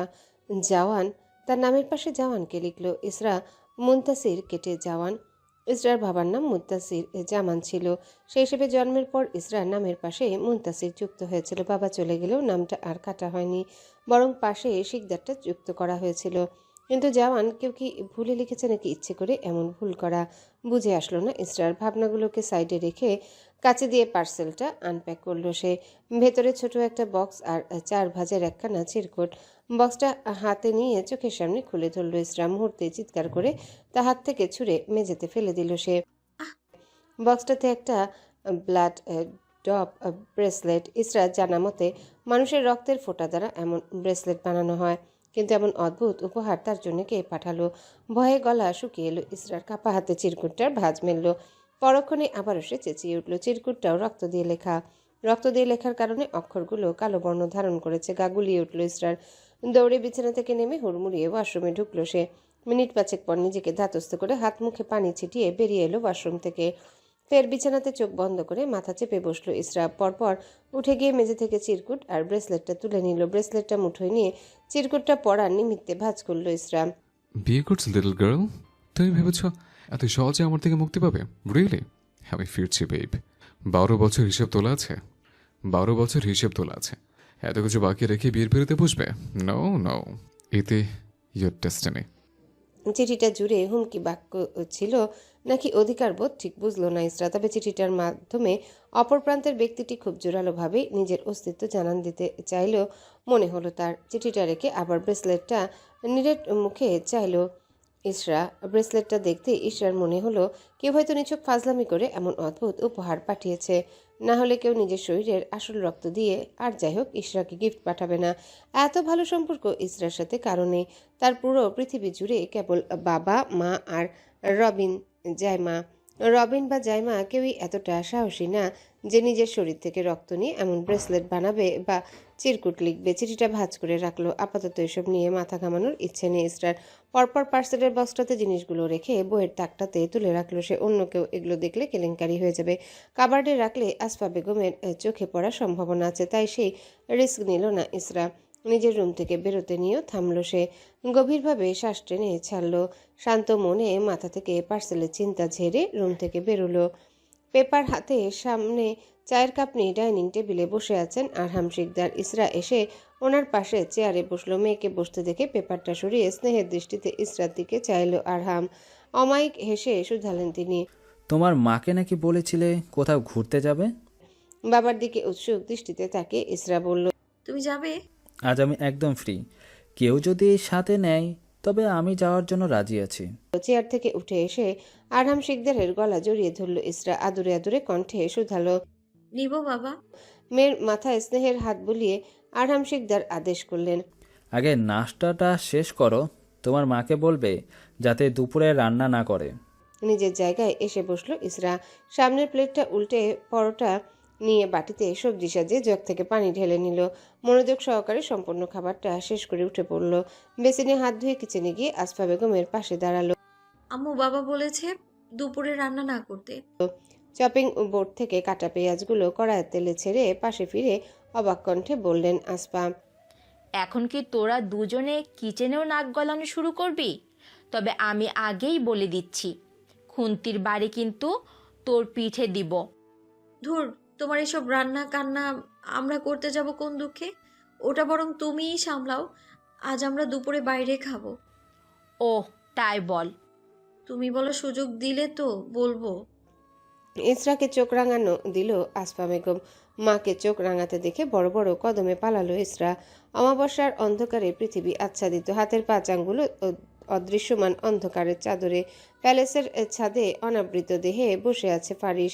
শীতের মাঝেও সদ্য সাবান নিয়ে এসেছে সে। ফারিসের চুল থেকে টুপটাপ পানি ঝরছে। শীতল বাতাসে অনর বসে আছে সে। সামনে 101টা মোমবাতি জ্বলছে। হালকা শীতল বাতাসে মোমবাতির আগুন নিভু নিভু হয়ে জ্বলছে। মোমবাতির লালচে আলো আধারে অদ্ভুত সুন্দর দেখাচ্ছে ফারিসকে। বারবার শ্বাস প্রশ্বাস নিঃসরণ ও গ্রহণের ফলে তাল মিলিয়ে উঠানামা করছে ফারিসের প্রশস্ত বুক। শীতের প্রকোপে ক্ষণ পরপর ঢোক গেলার দরুন গলায় অ্যাডামস আপেলখানা ধীরে নড়ছে। লালচে খয়েরি রঙের ওষ্ঠজোড়া শীতের তীব্রতায় ফাটল ধরেছে। জিভ দিয়ে ঠোঁট ভিজিয়ে চোখ খুলল ফারিস জওয়ান। মনে মনে কিছু একটা পড়ল সে। অতঃপর সামনে সাজিয়ে রাখা প্রয়োজনীয় সামগ্রীর মাঝ থেকে লাল রঙের মায়ায় ধুলোর চিমটি পরিমাণ ধুলো নিয়ে সামনের ক্যানভাসে থাকা ইসরাত ছবিটার মেধিন উদরের অংশখানা ছুঁয়ে দিল ফারিস। পরপর হাতখানা বাড়িয়ে চেপে ধরল ইসরার কোমল ওষ্ঠজোড়ায়। ঘুমের ঘোরে নড়ে চড়ে উঠল ইসরা। ফারিস ফের মিনমিনি উচ্চারণ করলো কিছু শব্দ। সামনের অগ্নিকুণ্ডে ছুড়ে দিল মুঠো ধুলো। আচানক ধর্মড়িয়ে বিছানায় উঠে বসলো ইসরা। অস্বস্তিতে আড়ষ্ট হয়ে হাত বাড়িয়ে বেডসাইড টেবিল থেকে টেবিল ল্যাম্পটা অন করলো। ভয়ার্ত চোখে পরখ করলো পুরো রুম। কেউ নেই। কেউ না, কিন্তু ইসরার মনে হলো কেউ তাকে ছুঁয়েছে। সেই স্পর্শটা নিছক স্বপ্ন বা ঘোর মনে হয়নি তার, বরং সে কেউ একজনের শক্ত উপস্থিতি টের পেয়েছিল পাশে, যার হাতের উষ্ণ স্পর্শ এখনো মেখে আছে ইসরার শরীরে। গ্লাস থেকে এক ঢোক পানি পান করলো ইসরা, পাশ থেকে ফোনটা নিয়ে সময় দেখলো। রাত শেষের দিকে 4:55। উঠে পড়লো ইসরা। ফজরের আজান পড়ে গেছে। অজু করে যায় নামাজ পেতে নিয়ত বাতলো। ফারিস শেষ মুঠো মায়ার ধুলো আগুনে দিতেই মোমবাতিগুলো নিভে গেল। বসা থেকে উঠে পড়লো সে। উঠে গিয়ে ছাদের কার্নিশে ঘেঁষে দাঁড়ালো ফারিস। রাতে পাহাড়ের চূড়ায় চেয়ে ফিচেল কণ্ঠে শুধালো, my little girl, love you so much babe. এত সব তোমার জন্যই ওয়াইফি। এবার দেখার পালা আমার সামনে তোমার মায়ের গান পড়া কতটুকু টিকে। তোমাকে অনেক ভালোবাসা দেওয়া বাকি আমার বিষাক্ত অ্যাঞ্জেলস ট্রাম্পেট। উত্তরের হিমেল বাতাস ইতিমধ্যে জানান দিতে শুরু করেছে যে শীত আসছে। কখনো হাড় কাঁপানো শীতে জনজীবন বিপর্যস্ত করতে, তো কখনো খেজুর গাছের রস দিয়ে পায়েস খাওয়ার জন্য শীতের প্রয়োজন। শিশির ভেজা কুয়াশায় ঢেকে আছে চারিপাশ। সকাল 6:30 বাজে। শিকদার ভিলা সকলে এখনো ঘুমে। পাখির কিচিরমিচির ডাকে ঘুম ভেঙে গেল ইসরার। শরীর থেকে কমফোর্টারটা সরিয়ে অলস ভঙ্গিমায় বিছানায় উঠে বসলো সে। এলোমেলো হাতে কোমর সমান চুলগুলোকে খোপা বেঁধে বিছানা ছেড়ে নেমে পড়ল ইসরা। ওয়াশরুম থেকে ব্রাশে পেস্ট নিয়ে বারান্দায় এসে দাঁড়ালো সে। চারিদিকে কুয়াশার আস্তরণে অস্পষ্ট। বাগানে চোখ রাখলো ইসরা। ফুল গাছগুলোর আশেপাশে আগাছায় ভরে গেছে। কয়েকদিনের অযত্নে গাছগুলোর দশা বেহাল। গাঁদা ফুলগুলো পাপড়ি ছেড়ে দিয়েছে, গোলাপগুলোরও একই দশা। ওয়াশরুম থেকে কুলকুচি করে চাদরটা পেঁচিয়ে রুম থেকে বেরোলো ইসরা। সিঁড়ির দিকটাতে পা বাড়িয়েও থেমে গেল সে। ঘাড় বাঁকিয়ে তাকালো ডানে। এখান থেকে দেখা যাচ্ছে ফারিসের রুমটা। দরজার বাইরে থেকে ছিটকিনি দেওয়া। আবার বামে তাকালো সে। বাবা মায়ের রুমের দরজাটা এখনো বন্ধ। সাহস করে ফারিসের রুমের দিকে পা বাড়ালো ইসরা। আলতো হাতে শব্দ ছড়া ছিটকিনিটা খুলল সে। দরজাটা ধাক্কা দিতে মরমরিয়ে শব্দ হলো। শব্দটাকে উপেক্ষা করে বিসমিল্লা বলে রুমের ভিতরে ইসরা পা বাড়াতেই হাতে টান পড়ল। ভয়ে চোখ খিচে নিল সে। মিনিট পরে পেছন থেকে শোনা গেল আসফা বেগমের রাগ মিশ্রিত কণ্ঠ, কতবার তোকে এই ঘরে আসতে বারণ করেছি ইস্যু? ঘুরে দাঁড়ালো ইসরা। অপরাধী কণ্ঠে একটু মিথ্যা বানিয়ে বলল সে, কিছু শব্দ আসছিল এই রুম থেকে, তাই দেখতে এসেছিলাম। তাতে তোর কি? আসফা বেগমের চিৎকারে নিজের ঘর থেকে বেরোলেন আরহাম শিকদার। ঘুমু ঘুমু চোখে চশমাটা পরে বললেন, সকাল সকাল কি শুরু করলে আফসা? আরহাম শিকদারের কণ্ঠ পেয়ে দ্বিগুণ তেতে উঠলেন আসফা। হ্যাঁ, এখন তো সব দোষ আমার। তোমার মেয়ে সাধু। সকাল সকাল কি শুরু করলে আশফা? হয়েছেটা কি না বললে বুঝবো কিভাবে যে কে সাধু আর কে অসাধু? আরহাম শিকদারের কথায় হেসে উঠল ইসরা। ফের মায়ের মুখের দিকে তাকিয়ে সে গম্ভীর হয়ে উঠল। অবাক কণ্ঠে প্রশ্ন করল, কিন্তু ফারিস জাওয়ান তো এই ঘরে এখন আর থাকে না আম্মু। উনি চলে গেছেন যে আজ 12 বছর পেরিয়েছে। তবু এত সাবধানতার কি কারণ কি? ইশরা, আম্মু আমি সত্যিই ক্লান্ত তোমার এসব বাধা নিয়মে। যে নেই তার ঘরে আসাও নাকি নিষেধ? ফারিস থাকলে এক কথা ছিল। কৌতূহলী চোখে মেয়েকে পরখ করলেন আসফা। মেয়ের হঠাৎ এমন পরিবর্তন, এতটা যে ফারিস জওয়ানের পক্ষে খুব পাতিয়ে কথা বলছে। এত সাহস কবে বাড়ল ইসরার? আসফা বেগমের অবচেতন মনে কাঁটা বিঁধল। ছেলেটা না থেকেও যেন না সংসারে সবটাই গ্রাস করে বসে আছে। আরহাম শিকদার আর ইসরা দুজনই যেন ফারিস জওয়ানের বিশ্বস্ত সৈন্য। প্রভু ভক্তি তাদের শিরায় শিরায়। কথা বাড়ালেন না আসফা। এখানে কথা বাড়িয়েও লাভ নেই। দ্রুত পায়ে এগিয়ে গেলেন নিজের ঘরের দিকে। পেছনে রেখে গেলেন দুটো অবাক সত্তাকে। আসফা বেগমের রওনাফের মায়ের সাথে একবার কথা বলা প্রয়োজন। সবকিছু ওনার হাত থেকে ফসকে যাওয়ার আগে মুঠো শক্ত করতে হবে। ভার্সিটির ব্যালকনিতে মনমরা হয়ে দাঁড়িয়ে আছে রবিন আর ইসরা। জাইমা আজ আসেনি। সে নাকি গ্রামের বাড়ি বিয়ে খেতে গেছে। রবিন আর ইসরার ক্লাস শেষ হয়েছে যে 10 মিনিট হবে। ক্লাস থেকে বেরিয়ে তড়িঘড়ি পায়ে করিডোরে শেষ মাথায় এসে দাঁড়িয়েছিল ইসরা। তার দেখা দেখি রবিনও ব্যাগটা কাঁধে চাপিয়ে দৌড় দিয়েছিল ইসরার পিছু পিছু। অনেকক্ষণ সময় পেরোলেও ইসরা এখনো টু শব্দ করেনি। ইসরা এমন শান্ত রূপ সহ্য হলো না রবিনের। মিনিটে 20টা কথা বলা মেয়ে এতক্ষণ ধরে চুপচাপ, বিশ্বাস হচ্ছে না তার। রবিন বিরক্তি মেশানো কণ্ঠে শুধালো, ভাই তুই কি মন ব্রত করেছিস নাকি? প্রতি উত্তর করলো না ইসরা। ব্যালকনির পাশ ঘেঁষে থাকা বড়ই গাছটার দিকে চাইল সে। সবেই ফুল আসতে শুরু করেছে গাছটাতে। তবুও কি সুন্দর লাগছে বড়ই গাছটা।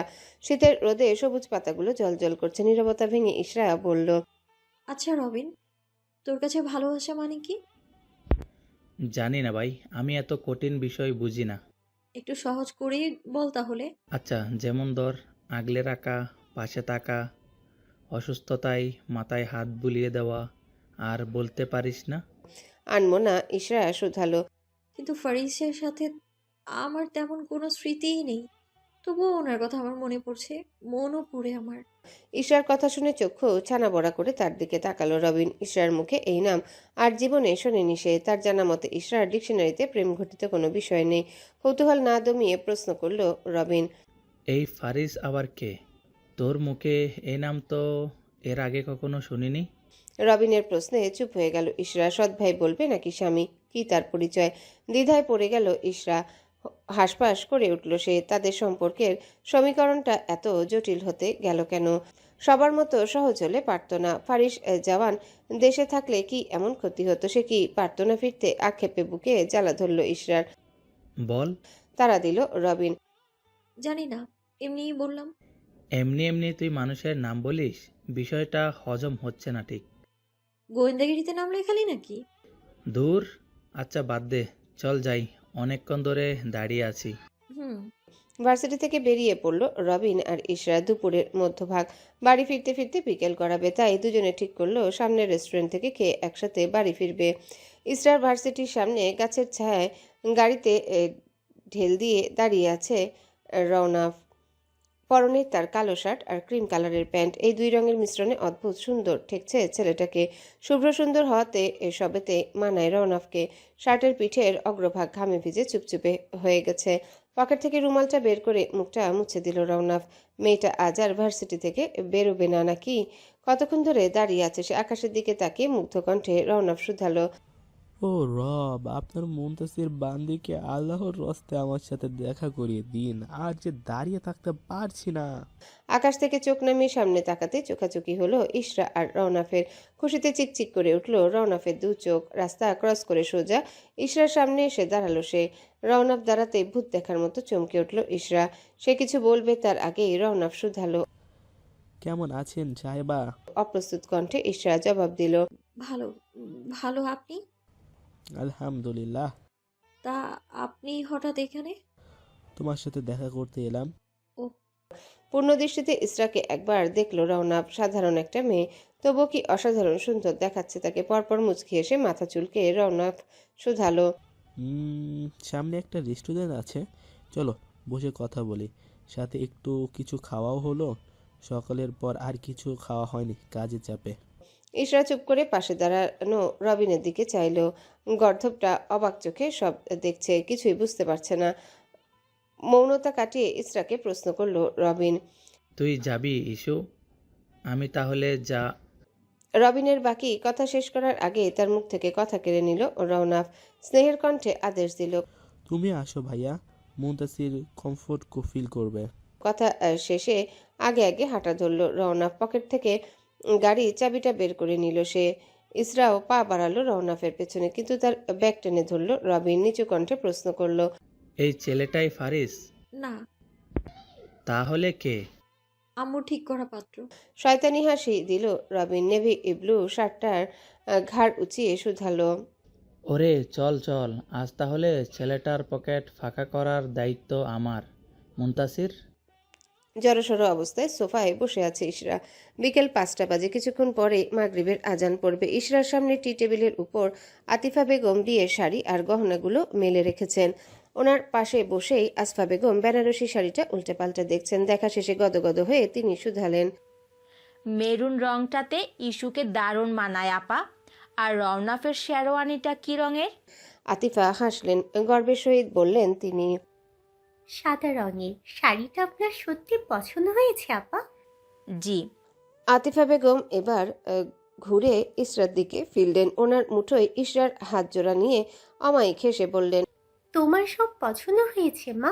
তোমার মা কল দেওয়ার পর রনফ নিজে সকালে শপিংয়ে গিয়ে সব দেখে দেখে পছন্দ করে কিনে এনেছে। আমাকে যেতে বলেছিল, কিন্তু আমারও তো সময় কই। আসফা বেগম হেসে শুধালেন।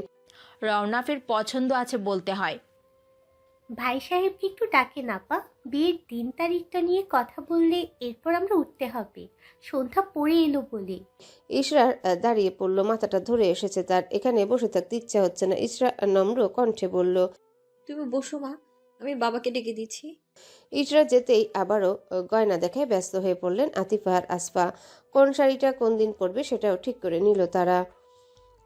রাত একটা, নিস্তব্ধ প্রকৃতি, দূরে কোথাও বন্য নেকড়েরা ডেকে চলেছে দল বেঁধে। বরফের আস্তরণে পথঘাট সব অস্পষ্ট, লাল নীল হলুদ সহ বিভিন্ন রঙের আলোয় মুখরিত হয়ে আছে বার। সাউন্ড সিস্টেমে মাঝারি সাউন্ডে ইংলিশ গান বাজছে, তার তালে তালে অশালীন পোশাক পরে কোমর দুলাচ্ছে কিছু আমেরিকান তরুণী বার ডান্সার, আর তা উপভোগ করছে বারের সকলে। বারে শেষ কর্নারে সামনাসামনি বসে আছে ফারিস জওয়ান আর আরসালান আতাকুল। আরসালানের পেছনে দুজন গার্ড দাঁড়িয়ে, দুজনার হাতে বন্দুক ধরা। আরসালান আর ফারিসের হাতে 2 গ্লাস ড্রিঙ্কস। সামনে সেন্টার টেবিলের উপরে চিপস আর বারবিকিউ চিকেন রাখা। বাম হাত বাড়িয়ে আরসালান এক চুমুক অ্যালকোহল পান করে তাকালো ফারিসের দিকে, যে কিনা মনোযোগ সহকারে বারে 4-5টা পরক করছে। ফারিসের উদ্দেশ্যে আরসালান অফার করলো। ফারিস অকপটে বলল, Give me your blood. ফারিসের কথায় শব্দ করে হাসলো আরসালান। আরসালান আতাকুলের সাথে ফাজলামি? ইন্টারেস্টিং। আরসালান দৃঢ়স্বরে বলল, একদমই না, আমার রক্ত প্রচুর পছন্দ। আর্টের কাজে কালারের বিপরীতে ব্যবহার করা যায়, অনেকটা কালার বেঁচে যাবে। এক ঢোকে পুরো গ্লাস অ্যালকোহল শেষ করে ফেললো ফারিস। পকেট থেকে সাইলেন্সার ফিট করা রিভলভারটা নিয়ে গুলি চালালো আরসালানের পিছনে গার্ড দুটোর বুকে। পরপর 2টো গার্ড পড়ে গেল। ফারিস দাঁড়িয়ে পড়ল, শান্ত চোখে আরসালান সবটা পরখ করলো। রক্ত আমার অ্যালকোহলের থেকে বেশি পছন্দ মিস্টার আতাকুল। 2টো কুকুর মারার জন্য সরি। বারের গার্ডগুলো ছুটে আসলো ফারিসকে ধরতে, তাদের হাতের ইশারায় থামিয়ে দিল সে। ব্লেজারের পকেট হাতড়ে 2 বান্ডিল ডলার ছুড়ে দিল ওদের দিকে, শক্ত কণ্ঠে বলল, I give off money. Cover it all up. Otherwise, I'll make a picture of all the pieces and hang them on the wall. বড় বড় পায়ে বার থেকে বেরিয়ে গেল ফারিস। গার্ডগুলো ছুটে এসে লাশ দুটো সরিয়ে ফেললো। অন্য একজন গার্ড গিয়ে সিসিটিভি ফুটেজটা ডিলিট করে দিয়ে এলো। সব ঠিক হতেই আবারও গান বেজে উঠলো সাউন্ড বক্সে। রমরমা হয়ে উঠলো মিডনাইট বারটা, যেন এইমাত্র এখানে কিছুই হয়নি। পাহাড়ের শুনশান নীরবতার বুক ছিঁড়ে দাঁড়িয়ে থাকা কালো প্যালেসটার সামনে এসে থামলো একটা কালো মার্সিডিজ। ফারিস দরজা খুলে বেরোলো গাড়ি থেকে। প্যালেসের গেটটা খুলে গাড়িটা ঢুকিয়ে ফেরতা বন্ধ করে দিল। গাড়িটা গ্যারেজে রেখে ফারিস শীষ বাজাতে বাজাতে এগুলো প্যালেসের ভেতরে। তার মধ্যে তার ফোনটা বেজে উঠল। রিসিভ করতে অপর পাশ থেকে আরহাম শিকদারের কণ্ঠটা শোনা গেল। হ্যালো। বাবার কণ্ঠ পেয়ে তীক্ষ্ণ কণ্ঠে ফারিস বলল, বলো। চেঁচিয়ে উঠলেন আরহাম শিকদার। গম্ভীর কণ্ঠে রাগী গলায় শুধালেন, তোমার কি মনে হয় না ফারিস, এবারে তোমার দেশে ফেরা উচিত? বাবার রাগী কণ্ঠে পাত্তা দিল না ফারিস। তাচ্ছিল্যের কণ্ঠে উত্তর দিল সে, আমি ফিরবো কি ফিরবো না তা আপনি জেনে কি করবেন? আমি তোমার বাবা হই ফারিস। যথেষ্ট অধিকার আছে তোমার ব্যক্তিগত বিষয় সম্পর্কে জানার। তাহলে কি তোমাকে বাসরতের কথাও বলা লাগবে নাকি? মিস্টার শিকদার, আপনার লজ্জা করে না? যতই হোক আপন ছেলে আর সৎ মেয়ের বাসরের কাহিনী শুনবেন, এসব বলতে পারবো না আমি। এটুকু লজ্জা আমার অবশিষ্ট আছে। থতমত খেলেন আরহাম শিকদার। এই নির্লজ্জ ছেলেটা নাকি তার? ফারিসের মা থাকলে আজ ঘরে ফিরে তিনি সত্যি এই প্রশ্ন করতেন, এমন ইতর ছেলে কোথা থেকে ধরে এনেছে? নাকি ডেলিভারির সময় হাসপাতালে বদলা বদলি হয়ে গেছে? ভাবনা রেখে আরহাম বললেন, ফাজলামি বাদ দাও, কবে দেশে ফিরবে? যদি সত্যিই ইশরাকে চাও তবে এই সপ্তাহের মধ্যে টিকিট বুকিং দাও। আজ বৃহস্পতিবার, সোমবারেই ইশরার বিয়ে, সময় মাত্র 4 দিন। উত্তর দিল না ফারিস। কলটা কেটে দিল সে। মিনমিনিয়ে ফারিস বলল, কখন না আবার আবদার করে বসো। আমার বাসরাতের কথাও তোমাকে বলা লাগবে। তোমার আর তোমার বুড়ো বউয়ের কারণে আমার বাসরটা ঝুলে আছে। ব্লেজারটা গা থেকে আলগা করে বিছানায় নিক্ষেপ করলো। ব্যস্ত হাতে এয়ার টিকিটটা কনফার্ম করে শটান হয়ে শুয়ে পড়ল ফারিস। কালকের টিকিট বুকিং করেছে সে। বাংলাদেশ পৌঁছাতে শনিবার। মাথার ভিতরে সবটা গুছিয়ে পরম শান্তিতে চোখ বুঝলো ফারিস। আর অল্প সময়ের ব্যবধান, তারপর তার লিটল গার্ল তার বুকে থাকবে। 12 বছর ধরে জমা হওয়া সব অভিমান অভিযোগ এই বুকে মুখ গুজে কেঁদে উসুল করবে। ভাবতেই শরীর শিওরে উঠল ফারিসের। বুক পাঁজরটা ধরফরিয়ে উঠল। লিটল গার্ল কেবল ফারিস জাওয়ান শিকদারের ওয়াইফ ইসরা জাওয়ান। সূর্যের আলো রশি চোখে পড়তেই ঘুম ভেঙে গেল ফারিসের। বেড হাতড়ে ফোনটা নিয়ে দেখলো কয়টা বাজে। সবে 7টা বাজে। দুপুর 12টায় তার ফ্লাইট। পেট থেকে নেমে পড়ল ফারিস। কাবার্ড থেকে টাওয়েল আর ট্রাউজার নিয়ে ওয়াশরুমে ঢুকে পড়ল সে। ওয়াশরুমের আয়নায় সামনে এসে দাঁড়ালো ফারিস। ডান হাতে বেসিনে চেপে বাম হাতে থুতনিটা ধরে এদিক ওদিক ঘুরিয়ে মুখটা পরক করলো সে। নাকের উপর কিছুটা ব্ল্যাক হেয়ার জমেছে। ড্রয়ার থেকে ব্ল্যাক মাস্কটা নিয়ে নাকে আর কপালে মাখলো ফারিস। পরপর ইলেকট্রনিক ব্রাশটাতে পেস্ট নিয়ে দাঁত মেজে মাস্কটা উঠিয়ে শাওয়ারে গেল সে। ঘণ্টাখানেক সময় নিয়ে শাওয়ার নিল ফারিস জওয়ান। পায়ের নখ থেকে শুরু করে মাথার প্রতিটা চুল খুব ভালোভাবে পরিষ্কার করে তবেই থামলো সে। কালো ট্রাউজারটা পরে বেরিয়ে এলো রুমে। ড্রেসিং টেবিলের সামনে দাঁড়িয়ে হেয়ার ড্রায়ার দিয়ে চুলগুলো শুকিয়ে নিল। ফের কাবার থেকে পোশাক আর ট্রলি ব্যাগটা বের করে নিল। বেডের উপর জিনিসগুলো রেখে বইয়ের বড় সেলফটার দিকে এগিয়ে গেল ফারিস। সেলফ জুড়ে থরে থরে ইংরেজি, বাংলা, উর্দু ভাষার উপন্যাস, সাইকোলজিক্যাল, প্যাথোলজিক্যাল সহ বিভিন্ন জাদুবিদ্যার বই। উপরের তাকটাতে হাত বাড়িয়ে উর্দু আর ইংরেজি কটা উপন্যাসের বই নিল ফারিস। আর্টের পাশাপাশি বই পড়াটাও ফারিসের ফ্যাশন। মাঝে মাঝে নদীর ধারে বসে বই পড়ে সে। প্রতিদিনের তুলনায় আজ রোদটা ধরণীতে একটু বেশি তেজ ছড়াচ্ছে। রোদের তাপে শীতের মধ্যেও শরীর ঘেমে যাচ্ছে। এয়ারপোর্টের সব কাজ শেষ করে সব বেরিয়েছে ফারিস। বাংলাদেশের নাতিশীতোষ্ণ আবহাওয়ায় বারবার ঘেমে উঠছে তার ফর্সা মুখমণ্ডল। পকেট থেকে রুমাল বের করে মুখটা মুছে নিল ফারিস। পকেট থেকে ফোনটা বের করে কল দিল কাউকে। কল রিসিভ হতেই ঝরঝরে ইংরেজি ভাষায় শুধালো Faris. The order of the Mercedes Maybach XLR car was confirmed. Send the car to the airport with one of your salesmen. I will receive it. হাত ঘড়িতে সময়টা দেখে পুনরায় ফোনটা পকেটে রেখে দিল ফারিস। আধা ঘন্টা পর একজন সেলসম্যান ফারিসের কার্ডটা নিয়ে পৌঁছালো এয়ারপোর্টে। গাড়ির চাবিটা হাতে নিয়ে পকেটে থেকে 1000 টাকার 5টা নোট সেলসম্যানটার হাতে ধরিয়ে দিয়ে ড্রাইভিং সিটে গিয়ে বসলো ফারিস। আপাতত হোটেলে উঠবে সে। সোমবারেই শিকদার বাড়ি ফিরবে। এখনো অনেক কাজ বাকি তার। আপাতত আড়ালে থেকেই কাজগুলো করবে। যখন মুখোশ উন্মোচনের প্রয়োজন পড়বে তখনই ফারিস জওয়ান দেখা দিবে তার লিটল গার্লের সাথে। সিটটা আর একটু পেছনে নিয়ে আরাম করে বসে চোখে সানগ্লাসটা পরে গাড়ি স্টার্ট দিল ফারিস। ফারিসের হোটেলে ফিরতে ফিরতে সন্ধ্যা পড়ে এসেছিল। চেকিং শেষ করে রুমে ফিরেই খাবার অর্ডার দিয়ে শাওয়ারে গিয়েছিল সে। বর্তমানে কোমর অবধি কমফোর্টার জড়িয়ে বিছানার হেডবোর্ডের সাথে বালিশে হেলান দিয়ে ল্যাপটপ কোলে নিয়ে ইসরার ফেসবুক আইডি স্ক্রল করছে ফারিস। ইসরা মুনতাসির নাম দিয়ে লগ ইন করা আইডিটা নতুন খোলা 1 মাস হয়েছে। মাত্র 18টা ফ্রেন্ড, তেমন পোস্টও করা হয়নি। 18টা ফ্রেন্ডের মধ্যে 2টো ফ্রেন্ডকে ট্যাগ দিয়ে কয়েকটা পোস্ট করা। একটা ছেলের আইডি, অপরটা মেয়ের। ফারিস বুঝলো ছেলে মেয়ে দুটো ইসরার ক্লোজ ফ্রেন্ড। মেয়ের আইডিটা একটু ঘুরে দেখলো ফারিস। জাইমা আহসান অনার্স ফার্স্ট ইয়ারে পড়ছে। 2 বোন। জাইমা বড়। ল্যাপটপটা রেখে দিল ফারিস। শরীর থেকে টি শার্টটা খুলে সোফায় ছুঁড়ে মারলো। বালিশটা ঠিক করে বেডে টান টান হয়ে শুয়ে পড়লো ফারিস। সারাদিনের জার্নিতে শরীরটা ক্লান্ত, যদিও এত সহজে ক্লান্ত হওয়ার মানুষ না ফারিস জওয়ান। তবুও আর জাগলো না সে। কাল অনেক কাজ আছে তার। সকাল 9টা বাজে। বাজারের থলেটা নিয়ে রাস্তার পাশ ধরে হেঁটে যাচ্ছে জাইমা। আকলিমা জাহান সকাল সকাল মেয়েকে সবজি কিনতে বাজারে পাঠিয়েছিলেন।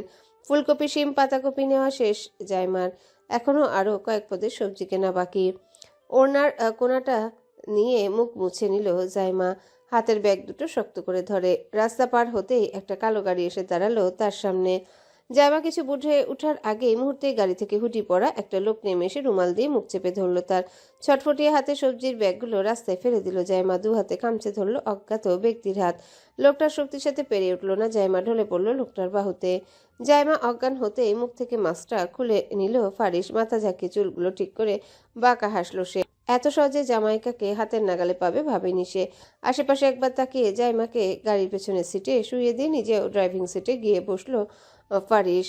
আজ রবিবার। ইশরার গায়ে হলুদ। দুপুর শেষের পথে। সকাল থেকে কোমরে আঁচল বেঁধে কাজ করে যাচ্ছেন আসফা আর আলিয়া।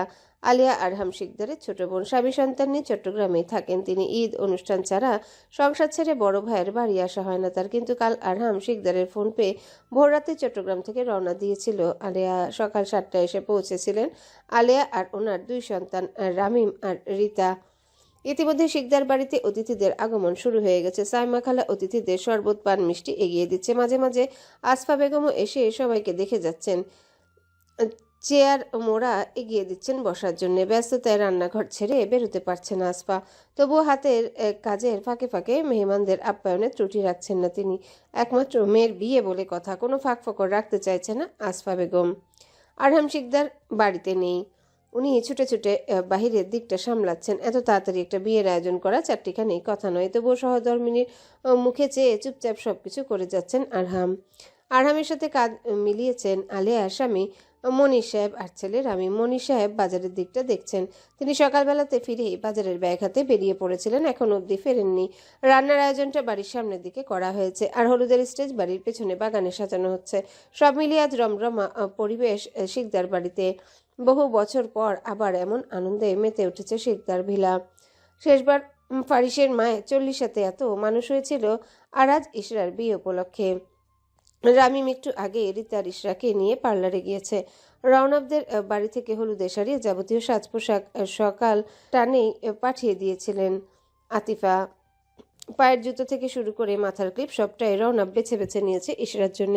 যদিও আসফা বেগম না করেছিলেন হলুদ শাড়ির জন্য, ওনার ইচ্ছে ছিল নিজ মেয়ের জন্য হলুদ শাড়ি কিনবেন, কিন্তু আতিফ ভুইয়া শোনেননি। ওনার ইচ্ছে একমাত্র ছেলের বই, সব কিছু ছেলের টাকাতেই হবে, মেয়ের পরিবার থেকে কিছুই নিবে না আতিফা। সন্ধ্যা হতে পুরো শিকদার বাড়ি জুড়ে রঙিন বাতির আলোয় ঝলমল করে উঠল। সারা বাড়ি জুড়ে মানুষে গিজগিজ করছে। আরহাম শিকদারের বিজনেস পার্টনার সহ অনেকে মেহমান হয়েছে। বাগানের জায়গায় সহ ড্রয়িং রুম মানুষে ভর্তি। রিতা ইসরার পড়ার টেবিলের উপর ফল ফুল দিয়ে হলুদের ডালি সাজাচ্ছে। ইসরা বিছানায় বসা, কাঁচা হলুদ রঙের শাড়িতে অসাধারণ লাগছে তাকে। মুখে হালকা কৃত্রিম প্রসাধনী, কান গলা হাত জুড়ে কাঁচা ফুলের গহনা, খোপায় বেলি ফুলের গাজরা, কোমরে রজনীগন্ধার বিছা। সব মিলিয়ে ফুলের সুবাসে মৌ মৌ করছে ইশরার শরীর থেকে, যেন সদ্য বাগান থেকে তুলে আনা এক ফুটন্ত রক্তগোলাপ, যার শরীর জুড়ে কেবলই শুভ্রতার কোমলতা। জামাই আর রবিন এসে ঢুকলো ইশরার ঘরে। রবিন ছোটাছুটি করে বসে পড়ল ইশরার সামনে। ইশরাকে দেখে অবাক কণ্ঠে বলল, কিরে ভাই, এত মেকআপ করেছিস কেন? আমার কিন্তু ভয় লাগছে। মনে হচ্ছে রান্নাঘরের হাঁটার ডিব্বাটা ভুল করে তোর মাথায় পড়ে গেছে, তার সাথে কতগুলো ফুল লাগিয়েছিস। তো রবিনের কথায় কালো হয়ে গেল ইশরার চোখ মুখ। অসহায় মুখে জাইমার দিকে তাকিয়ে প্রশ্ন করল সে। একদম মিথ্যে বলবি না রবিন। জাইমা তুই বল, আমার বাজে লাগছে? ঈশার অভিযোগ শুনে হাসলো জাইমা। বিছানার অপর পাশ দিয়ে এসে ঈশার পাশে বসলো সে। ঈশার হাত জোড়া মুঠোয় নিয়ে আদুরে কণ্ঠে বলল, রবিন তোকে বাদুর মুখ লাগছে। আমার ইস্যু জানকে কত সুন্দর লাগছে, মাশাআল্লাহ। মিথ্যা কথা বলছিস কেন কাইমা? রবিন থাম, আজ ইস্যুর একটা বিশেষ দিন, ওর পেছনে লাগিস না তো। তো আমার কি, ও তো আমার বন্ধুই। আমার তো আর বিয়ে লাগেনি যে চুপ করব। পাগলের কথায় কান দিস না ইস্যু। জাইমা মুঠোয় থাকা ঈশার হাতের দিকে তাকালো। পরপর অবাক কণ্ঠে শুধালো সে, তোর হাত খালি যে, এদিকে দে, একটু আলতা পরিয়ে দি। ঈশা হাত বাড়িয়ে দিল জাইমার দিকে। আকস্মিক বদলে গেল জাইমার মুখের আদল, পিছিয়ে নিল তার হাত জোড়া। অবাক চোখে ইশরা আর রবিন তাকালো তার দিকে ঠাট্টা করে। রবিন বলল, আলতা পরিয়ে দিবি বলে হাত সরিয়ে নিচ্ছিস যে? চিন্তিত ভঙ্গিমায় ইশরা শুধালো। কিছু হয়েছে জাইমা? অপ্রস্তুত হাসলো জাইমা। তড়িঘড়ি করে হ্যান্ডব্যাগ থেকে আলতার শিশিটা বের করে ইশরার হাতটা টেনে নিল সে। না না, কি আবার হবে? একে একে ইশরার দুহাত আলতায় রাঙিয়ে দিল জাইমা।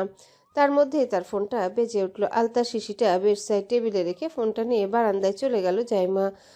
ফারিস কল দিয়েছে। ফারিসের কল দেখে আটকে উঠল জাইমা। কাপা কাপা হাতে ফোনটা রিসিভ করলো সে। অপর পাশ থেকে শোনা গেল ফারিসের গম্ভীর কণ্ঠস্বর। হ্যালো, কাপা গলায় উত্তর দিল জাইমা। বলুন। কাজ হয়েছে?